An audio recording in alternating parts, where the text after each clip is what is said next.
안녕하세요. 필밍의 KBG입니다.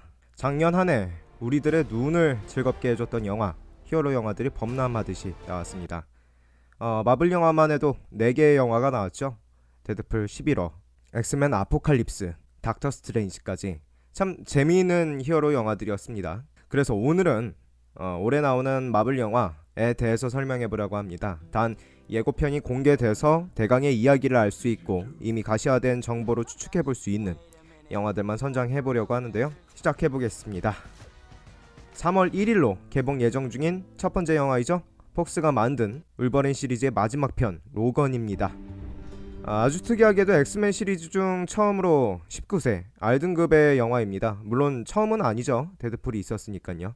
그러나 라이언 레이놀즈가 주연인 데드풀은 전 시리즈에서 나오지도 않았고 나오긴 했네요. 울버린 시리즈에서 나왔었죠. 데드풀로 나오긴 했었지만 비중은 그렇게 크지 않았고요. 그렇기 때문에 일단은 제쳐두고 이야기해보겠습니다.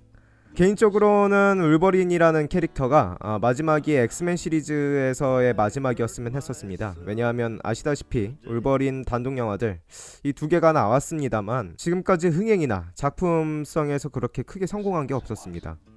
물론 예고편을 보기 전까지는 이런 생각을 했었습니다만 예고편을 보고 나니 아예 생각이 달라졌네요. 아주 기대가 됩니다. 19세로 올라간 건 아마 폭력성이 높아져서 R등급인 19세로 올라간 것 같은데 이 점에 대해선 제작 초기부터 말이 많았습니다. 휴잭맨이 영화의 완성도를 위해서 제임스 맨골든 감독에게 자신의 출연료를 내려가면서까지 강력하게 R등급의 수위로 가자고 주장했다는 것이 사실로 알려졌죠. 그래서 엑스맨 시리즈는 사상 가장 어둡고 잔인한 영화가 될 것이다 라는 기대감을 주고 있습니다.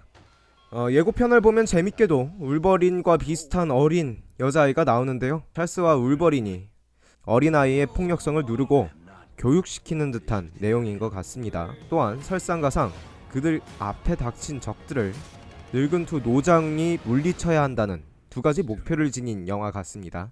그렇기 때문에 R등급을 선택한 것은 탁월한 선택이 아닐까라고 생각을 합니다. 또 리메이크 영향이 얼마나 클지에 대해서도 생각을 해볼 수 있는데요.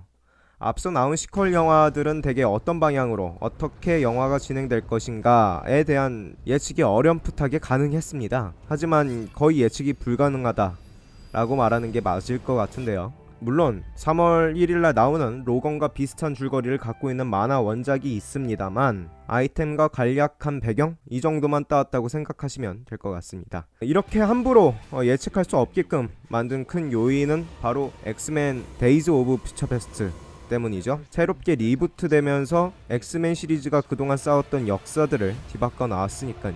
또 이번 영화는 휴잭맨의 마지막 엑스맨 영화이기도 합니다. 아마도 휴잭맨에게 있어서 엑스맨이라는 영화의 의미는 클 텐데요. 거의 무명이었던 휴잭맨을 스타덤으로 올려준 영화가 바로 엑스맨이었으니까요. 연출을 하는 제임스 맨골드 입장에서는 이전 울버린 시리즈의 내용을 이어가는 데에 얽매이지 않을 수도 있고요. 또 동시에 19금 R등급 영화로 표현의 제약까지 풀렸으니 보다 자유로운 영화를 만들 수 있을 것 같습니다.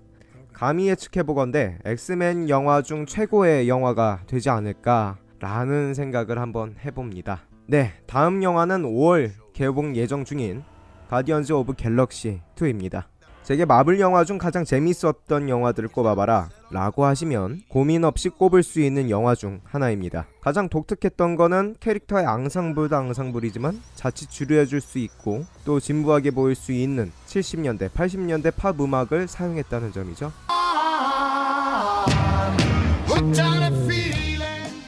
히어로물 특성상 어린 연령층을 주 타겟으로 하는 영화들이 많습니다만 이 영화는 어린 연령층에 대한 오감을 즐겁게 하고 또 동시에 어른들의 향수까지 불러왔던 영화이죠. 5월에 나오는 가디언즈 오브 갤럭시 2가 과연 전편을 넘어서는 영화가 나올까라는 높아심이 생깁니다. 왜냐하면 거의 시리즈들의 속편을 보면 전편의 대단함을 넘지 못하는 영화들이 많았습니다. 스파이더맨 1, 2는 잘 나가다가 3편에서 그랬고요. 또 맥트리스도 1편은 좋았습니다만 2, 3편에서 캐리비안 해적도 똑같죠? 1, 2편은 좋았다가 3편에서 망가졌고 조금 옛날로 돌아가서 얘기해보자면 대부도 있죠. 1, 2편은 굉장했습니다만 3편은 네.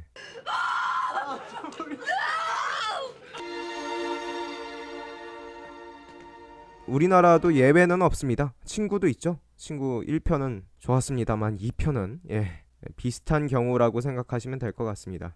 뭐 마블 영화이고 1편의 감독이었던 제임스 건이 다시 맡았으니까 그런 걱정은 조금 접어둬도 괜찮지 않을까라는 생각입니다. 우리는 그저 1편의 맨 마지막 끝내주는 노래 모음집 파트 2를 기대하면서 극장으로 가면 될 것 같습니다. 그렇기 때문에 더욱 기대됩니다. 이들이 과연 인피니트 워에서는 어떤 모습으로 나오게 될까. 그래도 확실한 거는 그렇게는 걱정 안 해도 될 것 같아요. 겁나 귀여워졌던데요. 마지막으로 11화에서 깨알 같은 웃음을 준 캐릭터이죠. 7월달에 개봉하는 스파이더맨 홈커밍입니다. 앞서 스파이더맨의 얼굴에서 꽤 많은 배우들이 지나갔습니다. 토비 맥과이어, 앤드류 가필드 2명이었죠. 근데 한 가지 우려되는 부분은 이들의 얼굴을 톰 홀랜드가 어떻게 잊혀줄까입니다. 물론 11화에서 우스꽝스럽고 천방지축 날뛰는 스파이더맨의 모습을 보여줘서 관객들의 호감을 산 건 맞습니다. 요번엔 그들의 도움을 받지 않고 자립해야 하니깐요. 그렇기에 아이언맨의 역할은 어디까지인지 스승인가, 조력자 혹은 단순 동업자로 나온다는지 이 부분이 상당히 궁금하죠. 뭐 앞서 자립한다는 말씀을 드리긴 했습니다만 온전한 자립은 아닙니다. 예고편을 보신 분들은 아시다시피 로버트 다니오 주니어가 연기하는 스타크가 나오는 것을 보실 수 있습니다. 그것도 주연으로 말이죠. 뭐 히어로물의 한계이긴 하지만 스토리를 짐작해보건대 스타크가 기본적으로 피터 파커에게 11화에서 그랬듯이 간단한 아이템을 주겠죠. 그리고 너무 나서지 마라, 행동하지 마라, 위험하다 라는 말을 할 겁니다. 예고편에서도 보여지기도 그렇죠. 그러나 몰래 동네 지킴이 방범대처럼 활동하다가 자신이 노출돼서 친구들이 위험해지고 아이언맨을 설득하고 빌런을 부시러 가는 내용이 되지 않을까 하고 조심스럽게 예상을 해봅니다. 아니면 어쩔 수 없고요. 네, 여기까지 로건, 가디언즈 오브 갤럭시 2, 스파이더맨 홈커밍까지 얘기해봤는데요. 물론 맨 앞에서 말씀드렸다시피 예고편이 공개된 것만 지금 설명드렸습니다. 11월달에 개봉 예정 중인 토르 3, 라그나로크를 빼고 다 설명을 드린 건데요. 이 영화는 정보가 조금 더 공개되면 그때 가서 설명드리는 걸로 하고요. 그래도 뭐니뭐니 해도 마블 영화를 보면 최대 출연자이자 신 스틸러인 스탠리가 어떤 모습으로 나올지가 가장 기대가 되는데요. 요번에도 한번 지켜보도록 하겠습니다. 지금까지 필름밍의 KBG였습니다. 감사합니다.